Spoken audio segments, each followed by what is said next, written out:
এই বিভিন্ন এলাকা থেকে যারা এসেছেন তারা বক্তব্য রাখছেন এবং আমাদের প্রিয় সাংবাদিক ভাইরা এই তীব্র রোগের মধ্যে তারা আমাদের বক্তব্য তারা ধারণ করছেন, গ্রহণ করছেন। এই জন্য অনেক শান্তি। আবার একটা কথা শুধু মনে পড়ে গেল, আজকে এর আগেও আমি বলেছি যে প্রধানমন্ত্রীর একটি বক্তব্য আমাকে সকাল থেকে ভাবিয়ে তুলেছে, আলোকিত করেছে এবং এই বিষয়ে দু চারটি কথা আমার মনে হয় বলা দরকার। তিনি বলেছেন অতি বাম আর অতি ডান তারা নাকি তাকে সরকার থেকে সরিয়ে দেওয়ার ষড়যন্ত্র করছে, এইটা উনি বলেছেন। কিন্তু উনি বলেননি অতি হরিলুটকারী, অতি রাষ্ট্রায়ত্ত অর্থ লুটপাটকারী, অতি রাষ্ট্রায়ত্ত ব্যাংকে আত্মসাৎকারী, খেলাফি ঋণের হাজার হাজার কোটি টাকা যারা আত্মসাৎ করেছে আওয়ামী লীগের ঘনিষ্ঠ সেই অতি খেলাফি ঋণ গ্রহণকারীরা, নিয়ম বহির্ভূতভাবে হাজার হাজার কোটি টাকা যে সমস্ত অতি ব্যবসায়ীরা ব্যাংক থেকে নিয়ে বিদেশে পাচার করেছে বিনিয়োগের নামে, তারা অতি শেয়ার বাজার লুণ্ঠনকারীরা, এই অতি মানবরা সবই আক্রান্ত। এরা কি আপনাকে রক্ষা করবে? এরা কি আপনার প্রতি রক্ষা করিয়ে দিবে? পৃথিবীতে এ ধরনের কোন নিদর্শন নেই। এই সভ্যতার যুগে কোন স্বৈরাচার তারা মানে এই ধরনের দৃষ্টান্ত স্থাপন করেনি যে অনাচার করে, লুণ্ঠন করে, দুর্নীতি করে, নিজের দেশের টাকা লুট করে, নিজের দেশের ব্যাংকের টাকা পাচার করে ক্ষমতায় খেটেছেন প্রধানমন্ত্রী। আমি আবারও বলি, আপনার অতি সন্ত্রাস ছাত্রলীগ যারা আপনাকে হত্যা করে, মেধাবী ছাত্র যারা বিশ্বজিতের মতো শ্রমিককে হত্যা করে, তারা কি আপনাকে রক্ষা করবে?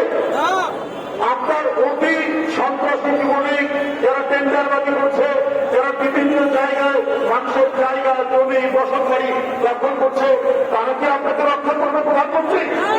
আপনাকে তারা রক্ষা করতে পারবে না। এটা হয় না, এটা কোনদিনই সম্ভব নয়। তাই যারা বঞ্চিত, লাঞ্ছিত, যারা নিপীড়িত, যারা প্রতিনিয়ত জেলে যাচ্ছে, জেল থেকে বেরোচ্ছে শুধুমাত্র গণতন্ত্রের কথা বলতে, শুধুমাত্র বাক স্বাধীনতার কথা বলতে, অনেক জিতবে, অনেক বিজয়ী হবে, অনেক চ্যাম্পিয়ন হবে। আপনার বড় বড় কথা বলছেন, অনেক উন্নয়ন, 7 কোটি এদেশের মানুষ কোন রকমের জীবন জীবিকা নিয়ে চলে, কোন রকমে টিকে থাকে।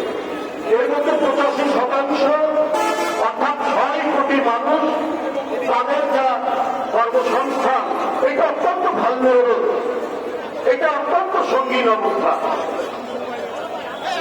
আপনি এদেরকে রক্ষা করেছেন। এরা কারা?